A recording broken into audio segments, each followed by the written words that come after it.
안녕하세요. 샬롯입니다. 오늘 준비한 신간 도서는 나는 무인 매장으로 퇴사합니다. 입니다.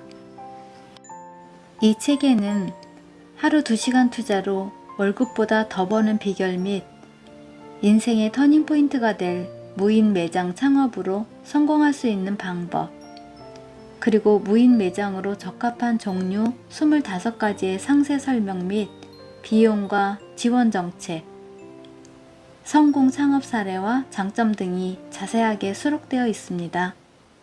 저는 오늘 이 책에서 저자 용선영 대표가 무인 창업을 선택하기까지의 스토리 부분을 읽어 드리도록 하겠습니다. 감사합니다. 1막 결핍과 과잉. 나는 29살에 엄마가 됐다. 15평 아파트 월세집에서 첫 딸을 출산했다. 새 가족이 생기자 남편은 어깨가 더 무거워진 듯 웃는 날보다 힘들어하는 날이 더 많았다. 나는 아이를 키우며 더 간절히 부를 원하게 됐다. 더운 날 에어컨이 없는 집에서 아이를 재우기가 여간 어려운 게 아니었다. 아기띠로 둘러엎고 백화점에 가서 아이를 재우는 것이 일상이 되었고, 그러다 보면 내가 사고 싶은 것도 아기에게 해주고 싶은 것도 늘어나는 나를 자제하느라 애먹었다. 사치하는 성격은 아니었지만 월세, 관리비, 기타 고정 비용을 빼면 겨우 80만 원 남짓한 생활비로 백화점에서 누릴 수 있는 것이라곤 시원한 에어컨 바람과 수유실이 고작이었다. 매일 수유실과 아이 쇼핑만으로 서성이는 내가 싫어졌다. 아니, 이 상황이 싫어졌고 아이만 키우는 내가 도저히 용납이 안 되었다. 내가 일을 해야겠어. 딸이 100일을 넘겨 5개월쯤 되었을 때 나는 결심했다. 일을 하기로. 아이를 키우면서 할 수 있는 일이 뭘까? 일단 음대를 졸업한 내가 할 수 있는 건 피아노 레슨이었다. 동네 맘카페를 상대로 2~명 레슨을 해봤지만 아이를 데리고 레슨을 계속 하기는 어려웠다. 수업은 아이를 재워놓고 해야 하는데 피아노 소리 때문에 아이가 자다가도 깨는 바람에 제대로 가르칠 수가 없었다. 그래서 다른 일을 찾았지만 별 뾰족한 일이 없었다. 서서히 지치고 내가 생활비조차 못 버는 무능한 사람이라는 생각에 자괴감도 들었고 자존감은 바닥으로 추락했고 심지어 아이만 없었다면 이라는 쓸데없는 생각에 빠지기도 했다. 내가 왜 이렇게 일을 하려 할까? 왜 돈을 벌려 할까? 현실에 처절하게 직면했기 때문이다.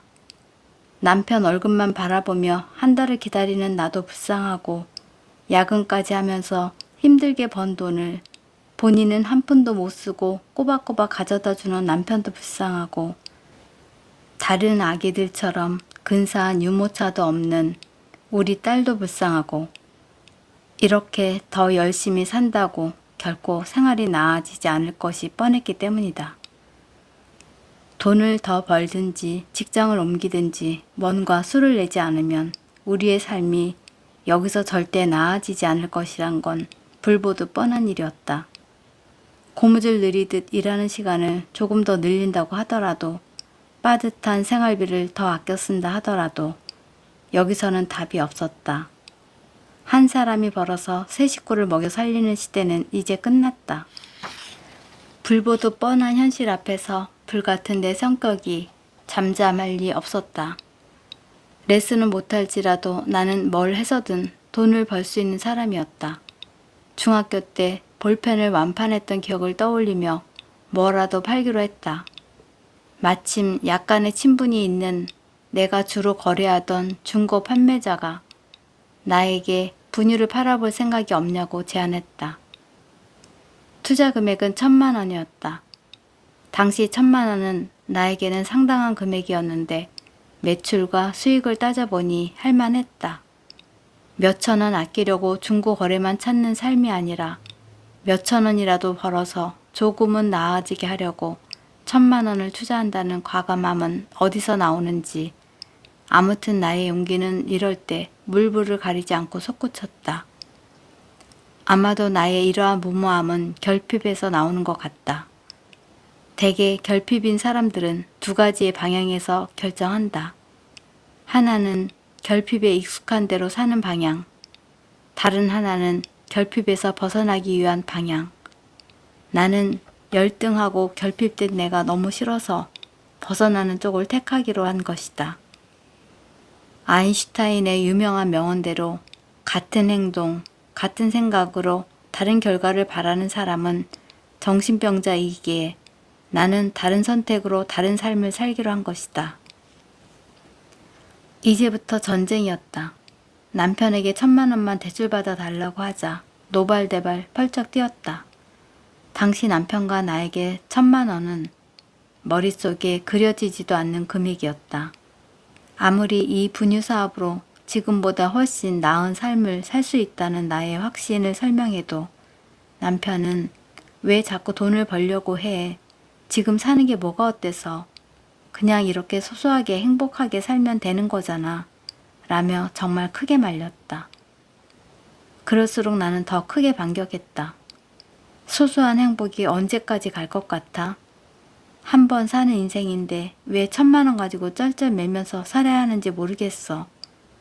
내가 1,000,000원 투자해서 2,000,000원 벌어올게. 나는 밑도 끝도 없이 계속 용감해졌다. 수익 구조가 어떤지, 어떻게 매출을 올릴 건지, 이것저것 어떻게 할 건지 꼬치꼬치 묻는 남편에게 난 뭐라 설명하지 못했다. 그저 믿는 것은 직관이었다. 나같이 중고만 사려고 하는 엄마들이 너무나 많다. 이런 사람들을 대상으로 분유를 가져와서 저렴하게 판다면 분명히 팔릴 것이라 생각했다. 싸다고 하면 더 많이 사서 쟁여놓는 것이 가난한 나 같은 엄마들의 특징이다. 그저 직관을 따랐다. 가끔은 합리적이고 이성적인 판단이 방해가 될 때가 많다. 전략이니 계획이니 이런 모든 것이 제 아무리 내 판단에 저항한다 해도 직관을 따르는 무모하다면 무모한 그런 확신이 들 때가 있다. 그때 내가 그랬다. 사실 나도 두려웠지만 두려움보다 더 큰 것은 계속 가난하게 살아가는 내 모습이 그려지는 것이었다. 가난의 마침표를 찍고 싶었다. 미안한 마음 때문에 남편에게 에어컨 사달라는 말도 못 꺼냈던 나였다. 하지만 이왕 말을 꺼냈으니 끝장을 보고 돈을 벌어서 보란듯이 나를 증명하고 싶었다. 1,000,000원 정도면 여차하면 아이를 어린이집에 맡기고 레슨을 해서라도 메꿀 수 있는 돈이었기에 나는 더 가감해지기로 했다. 하나에 꽂히면 그냥 밀어붙이고 마는 내 성격을 남편도 아는지라 퇴직금을 미리 당겨받아 나에게 1,000,000원을 만들어 주었다. 나는 죽기 살기로 분유 사업을 했다. 하긴 사업은 아니었다. 그저 장사였다. 분유 장사. 정말 잘 팔렸다. 마트보다 몇천 원 싸게 사려는 나 같은 엄마들은 너무나 많았다. 내가 파는 분유를 공동 구매하기 위해 한 사람이 차로 대량으로 사가서 나눠주기도 했다. 몇만 원밖에 없던 내 통장이 몇십만 원으로 또 몇백만 원으로 불어나기 시작했다.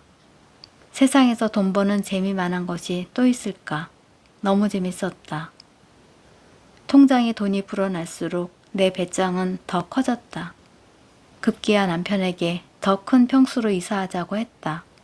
15평 아파트에 분유를 쌓아놓기가 너무 좁았기 때문이다. 이사하려면 대출을 받아야 해. 대출 이자는 또 어쩌고. 또 반대부터 하는 남편에게 나는 집요하게 고집부리기 시작했다. 내가 알아서 할게. 지금 내가 돈 벌고 있잖아. 내가 책임질 테니까 어떻게 해서든 벌 테니까 이사 가자.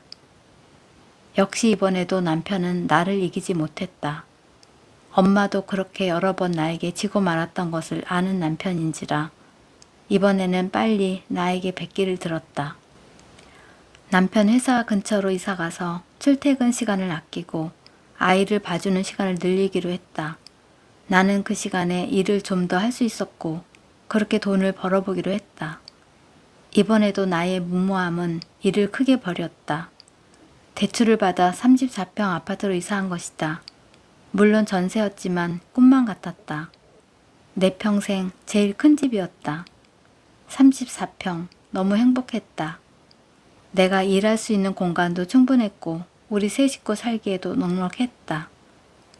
넓어진 공간만큼 나는 분유에 기저귀까지 팔기 시작했다. 내가 팔지 않아도 고객들이 알아서 찾아오는 상황이 되자 매출이 증가했고 이제 돈 걱정에서 해방되는 약간의 쾌감도 느끼게 되었다. 적어도 내가 먹고 싶은 것, 아이에게 사주고 싶은 것, 비싼 전집까지 모두 해줄 수 있게 되었다. 남편 카드를 쓰지 않아도 되었고 잔고를 확인해가며 물건을 살 필요도 없었다. 남편 퇴직금으로 미리 당겨 쓴 1,000만 원도 갚았고 나에게는 경차도 한 대 선물했다. 욕심이 너무 과했나 보다. 분명한 것은 돈을 쫓으면 반드시 화를 입는다. 멈출 때 멈췄어야 한다. 하지만 나는 멈출 줄을 몰랐다. 34평 전세에 만족하지 못하고 나는 더 넓은 집, 게다가 내 집을 원했고 더 크게 사업을 벌이고 싶었다. 돈은 딱 나의 크기만큼 머무르는데 그 중요한 것을 관가한 것이다. 여전히 운물한 개구리처럼 지금처럼 계속 잘 나갈 줄 알았다. 돈에 매혹되면 이성은 마비된다. 판단은 흐려지고 유혹에는 저항할 힘을 잃는다. 고객 중에는 조선족이 많았는데 중국에서 한국 분유가 인기래요 라는 이 한마디에 나는 단번에 중국으로 판로를 넓히기로 했다. 실제 한국 분유를 찾는 중국인은 많았고 분유는 날개 돋친 듯 팔리기 시작했다. 하지만 문제는 배송비였다. 배송비가 많이 드니 남는 돈이 별로 없었다. 나는 중국에 창고를 만들고 직배송하기로 했다. 여기까지는 괜찮았다. 분명히 그렇게 별탈 없이 지나갔다면 나는 큰 돈을 벌었을 것이다. 하지만 지나치면 반드시 화를 입는다. 결핍보다 무서운 것은 과잉이라는 말은 진리다. 나는 당시 돈을 다룰 줄도 모르면서 돈을 쫓고 있었다. 돈의 가치를 진실로 아끼고 사랑하는 것이 아니라 그저 돈을 벌어 소유하고 싶은 것들이 계속 많아지는 나를 주체할 수가 없었다. 상황은 엉뚱한 데서 터졌다. 분명 내 잘못은 아니지만 지금의 나는 안다. 내 그릇만큼 돈이 들어와야 하는데 내 그릇을 키우기는커녕 돈을 벌어 쓰고 싶고 하고 싶은 것에 가득 차 있는 나에게 세상이 경고한 것이다. 내 사업에 치명타를 일으킨 것은 다름 아닌 사드 사태였다. 사드 사태로 인해 대기업도 철수하는 상황에 나는 꼼짝없이 중국에서 판매하는 분유를 폐기 처분하든지 몇 달이 걸리더라도 한국에서 다시 팔든지 결정해야 했다. 결국 한국에서 받은 찌그러진 수백 통의 분유캔을 보며 나는 내 정신이 찌그러지는 느낌에 머리와 가슴이 아팠다. 분유는 당연히 유통기한이 지나 팔지 못했고 수천만 원에 달하는 손해를 고스란히 떠안았다. 이막, 도전 그리고 결단. 사업에 실패하고 내 수중에 남은 돈은 딱 2천만 원. 이걸로 뭘 할 수 있을까? 일단 고민 전에 나는 결정부터 했다. 가만히 있지 않기로, 멈추지 않기로. 성공은 되돌아가지 않는 것. 씨를 뿌렸다고 모두 싹이 나지 않는다. 여러 개를 뿌리면 그 중에 죽는 놈도 나약한 놈도 혼자 하늘을 뚫고 올라가는 놈도 여럿이다. 나는 여러 개의 씨를 뿌려보기로 했다. 이번엔 원점으로 돌아가서 나의 전공인 피아노 레슨부터 다시 시작하기로 했다. 시작은 미약하나 끝은 창대하다는 진리를 믿고 가보기로 한 것이다. 무언가를 새롭게 시작하려는 데 있어서 가장 우선은 과거로부터 등을 돌리는 것이다. 실패한 이유를 찾고 그것으로부터 내가 어떻게 해야 할지 고민하는 것은 내 스타일이 아니다. 다른 업종, 다른 나이, 다른 환경이면 다르게 시작해야 하기에 나는 다른 환경으로 나를 옮기기로 했다. 나 이사 갈 거야. 돈을 벌려면 아이들이 많은 곳으로 가야지. 여기서는 안 될 것 같아. 라고 남편에게 선언한 후 또 장담했다. 아파트 대출금은 내가 갚을게. 내가 알아서 한다고. 지금까지 선언한 것, 그래도 다 지켜왔던 나였기에 남편이 이번에는 순순히 그러라고 했다. 내 고집을 막을 재간이 없었던 것인지 나를 믿는 것인지 애매모호한 상태였지만 역시 결과로 보여주면 신뢰는 쌓이는구나로 나는 자신감을 가지기로 했다. 여하튼 나는 3시간 남짓 떨어진 경기도로 이사를 가기로 했고 당분간 우리는 주말 부부로 지내기로 했다. 내뱉은 말을 지켜내면 나의 신뢰는 올라가고 지켜내지 못하면 나의 신뢰는 추락한다. 그래서인지 나는 뭔가 마음속에 결정이 되면 내뱉는다. 그리고 그 말을 지키기 위해 움직인다. 이번에도 역시 마찬가지였다. 2살, 4살 두 아이를 데리고 나만 이사 가기로 하고 남편은 회사 기숙사에 머물기로 했다. 이유는 간단했다. 내 꿈에 도전하기 위해서였다. 음악학원이 이렇게 많은데 홈레슨이 살아남을 수 있을까? 두려웠지만 두려움이 내 마음에 혼란을 주지는 않았다. 학벌도 별로인데 누가 여기 구석까지 찾아올까? 이 역시 두려웠지만 이 두려움도 내 결정을 머뭇거리게 하지는 못했다. 왜냐하면 내 인생은 한 번밖에 없으니까. 나는 부자로 살기로 했으니까. 나는 일단 시작하고 완벽해져라는 롬 무어의 말처럼 일단 시작하기로 했다. 내수 중에 단돈 2천만 원. 1천만 원으로 집안에 방 공사를 하고 피아노 5대를 놓고 홈레슨 교습소를 오픈했다. 당연히 학생들을 모으기는 쉽지 않았다. 우리 집이 아파트 구석에 있어 사람들이 그곳에 나 용선형이 있는 줄을 모르는 것이다. 하지만 가만히 있을 내가 아니었다. 사람들에게 알리기 위해 현수막, 전단지는 물론 학교 앞에서 사탕을 나눠주기도 했다. 그런데 체력만 낭비됐을 뿐 소득은 없었다. 하긴 동네마다 음악학원이 널려 있으니 당연한 결과였다. 피아노 학원의 대상은 아이들이지만 선택은 엄마의 몫이다. 지갑은 엄마가 연다. 그래서 나는 지역 마음 카페에서 엄마들에게 우쿨렐라 무료 강좌를 한다고 홍보했다. 물론 당시 나는 우쿨렐라를 할 줄 몰랐다. 하지만 문제 없었다. 배우면 되니까. 서둘러 자격증을 따고 우쿨렐라 동호회도 가입하고 카페 홍보를 더 본격적으로 하게 되었는데 당연히 무료라는 말에 엄마들은 관심을 보였고 이들을 대상으로 신뢰를 쌓고 또 쌓아가니 2달 만에 점점 소개가 들어오고 6개월 만에 그 작고 구석진 아파트의 홈레슨 교습소에는 30명의 아이가 피아노를 배우러 오게 되었다. 무려 월 400만 원의 수입이 생긴 것이다. 결정은 누구나 한다. 결심도 누구나 한다. 뭘 해야지. 꼭 하고 말 거야. 결정과 결심은 아무나 한다. 하지만 작심삼일의 마법에 걸려 3일 만에 그 결정은 번복된다. 뭘 그렇게까지 해? 그런다고 되겠어? 굳이 안 해도 되잖아. 내 마음이 흔들린다. 결심한 후에는 반드시 결단이 필요하다. 단, 끈을 다니다. 무언가를 포기부터 해야 한다. 나는 남편과 주말 부부를 선택하고 2살, 4살 아이의 독방 육아를 혼자 짊어졌다. 아파트 대출금도 내가 갚겠다고 선언했다. 남편의 월급에 손을 대지 않기로 했다. 정말 많은 편안함을 포기한 것이다. 포기한 그 자리에 간절함이 들어서는 순간 행동의 강력함은 이루 말할 수 없이 커진다. 나는 결단했다. 당시 그러한 결단이 없었다면 나는 사업 실패의 아픔을 아는 실패자로 내 인생의 짐을 안고 평생 살아야 했을지 모른다. 나는 나에게 그런 역사를 남기고 싶지 않았다. 실패는 성공의 어머니라고 했으니 여러 번의 실패도 괜찮은 것이다. 내가 이사, 사업 도전, 주말 부부, 독방 육아 등을 선택할 때 주변은 모두 다 나를 말렸다. 시댁, 친정 식구들은 당연하고 주변 엄마들까지 나에게 무모하다고 했다. 아니다.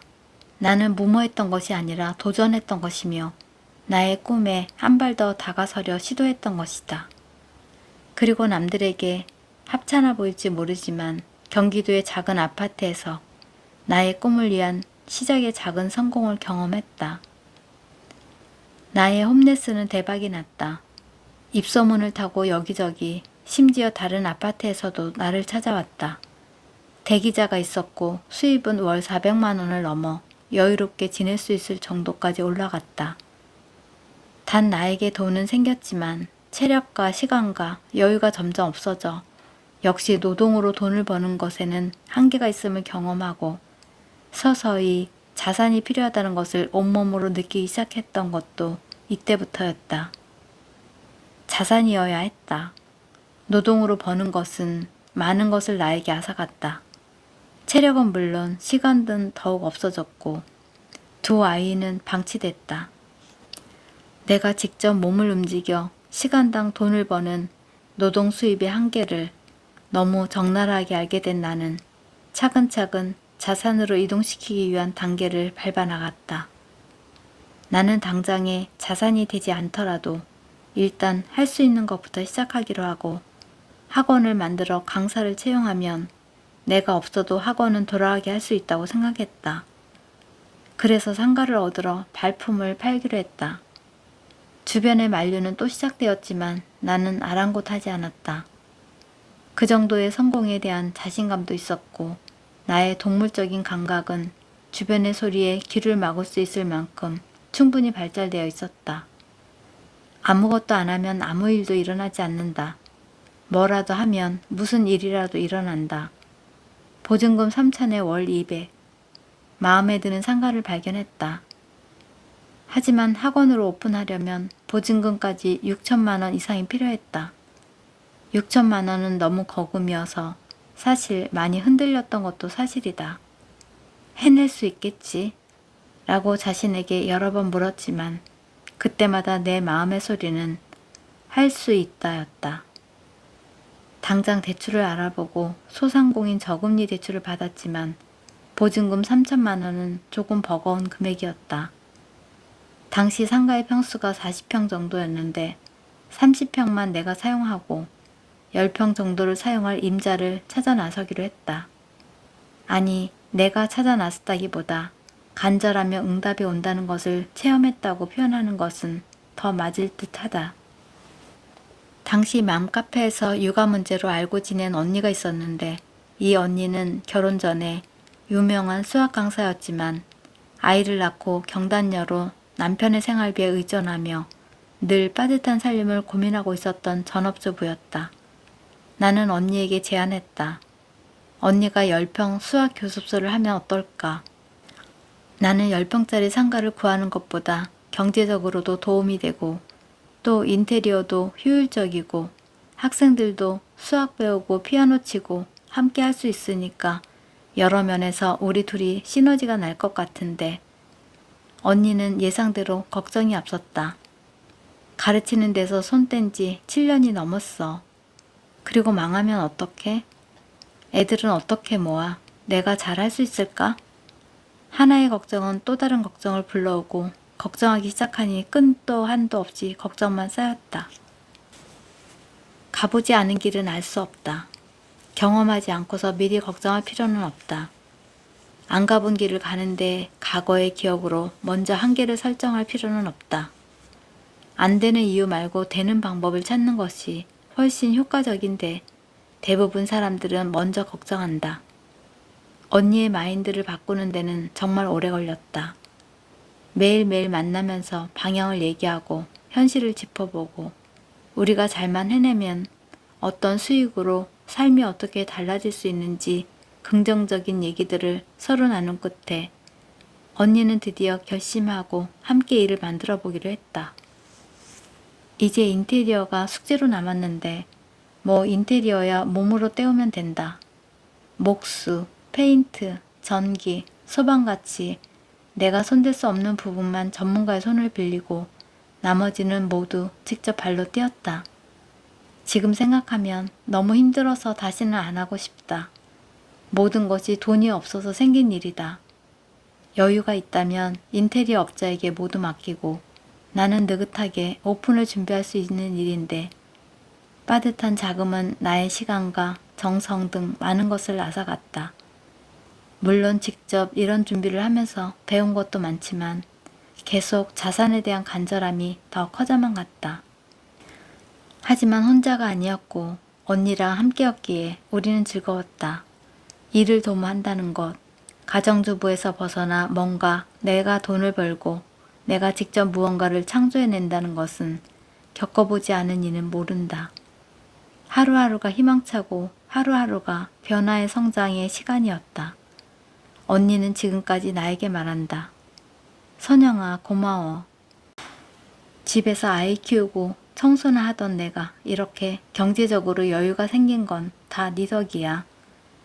그때 네가 날 포기하지 않고 끝까지 설득해줘서 너무너무 고마워 라고.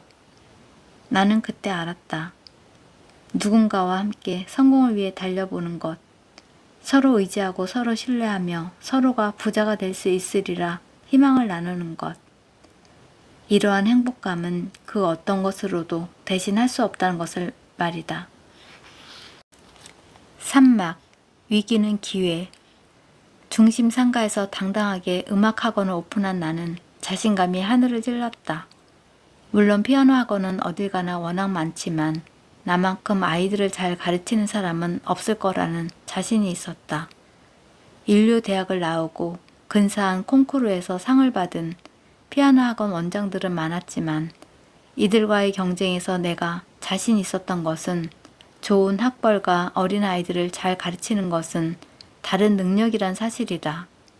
나는 인류대학을 나오지는 못했지만 그 누구보다 잘 가르칠 수 있는 탁월함이 있었고 근성만큼은 누구도 따라오지 못한다고 자부하고 있었다. 물론 예상대로 시작은 미미했다. 대부분이 바이엘과 체르니를 배우는 아이들이라 집에서 가까운 피아노 학원에 가면 그만이라는 엄마들에게 기초니까 더 제대로 배워야 한다는 기준으로 우리 학원만의 차별화를 찾아 홍보하기 시작했다. 이름하여 주 3회 소수 정예 담임제를 시도했다. 그 지역에서는 처음이었다. 일주일에 3번을 와야 하고 3명당 담임이 1명씩 배치되었다. 인건비 문제가 살짝 걱정이 되었지만 원래 가치 있는 것은 고가일 수밖에 없다. 더 질적으로 높은 수업을 받는 것에 대한 대가로 학원비를 지역에서 가장 높게 인상했다. 이상하게 가격이 높으면 소비자는 일단 더 신뢰한다. 싼 시장과 비싼 시장은 완전히 다른 시장이다. 싼 곳을 찾는 엄마들은 그쪽으로, 하나를 배우더라도 질 높은 교육을 원하는 엄마들은 우리 학원으로 이렇게 나누기 시작했다. 우리 학원은 점점 입소문이 나기 시작했다. 가장 비싼 곳, 흥정할 수 없는 곳, 그만큼 믿고 맡길 수 있는 곳. 우리 학원은 이러한 이미지로 그 지역에서 최고로 손꼽히는 피아노 학원이 되어갔다. 홈레슨 교습소에서 이전 식긴 30명으로 시작했던 내가 그 경쟁이 치열한 아파트 단지에서 60명을 거뜬히 넘겼고 그것도 가장 비싼 학원비를 책정했기에 경제적으로도 아주 여유가 있었고 내가 잘하는 분야였기에 일에 대한 자부심이 있었다. 또한 자산에 관심을 두기 시작했던 나는 강사들 교육에 힘을 쏟았기에 내가 자리를 비워도 학원 운영에는 지장이 없을 정도였다. 진짜 사업가는 시스템을 만드는 사람이다. 시스템 안에 노동이 순환하고 시스템 안에서 돈이 돌아가게 하는 사람이 사업가다. 나는 비록 동네 음악학원이지만 시스템 학원을 안착시키면서 시간과 경제적으로 약간의 여유를 맛보게 되었고 이로써 점점 내가 사업가로 성장해가는 쾌감도 느끼게 되었다. 드라마처럼 인생의 스토리는 항상 오르락내리락 한다. 역시 이번에도 잘 나가던 나를 세상이 가만두지 않았다. 지난 사업에선 사드 사태였는데 이번엔 코로나19가 나에게 타격을 입혔다. 한 번 당하지 2번 당할까? 지난 사업에서 경험하지 않았던가? 나의 능력이나 환경과는 무관하게 내가 통제하지 못하는 어떤 영역에서 나의 일이 지장을 받는다는 사실을, 그래서 자산이 있어야 어떤 환경에서도 버틸 수 있고 또 도모할 수도 있다는 것을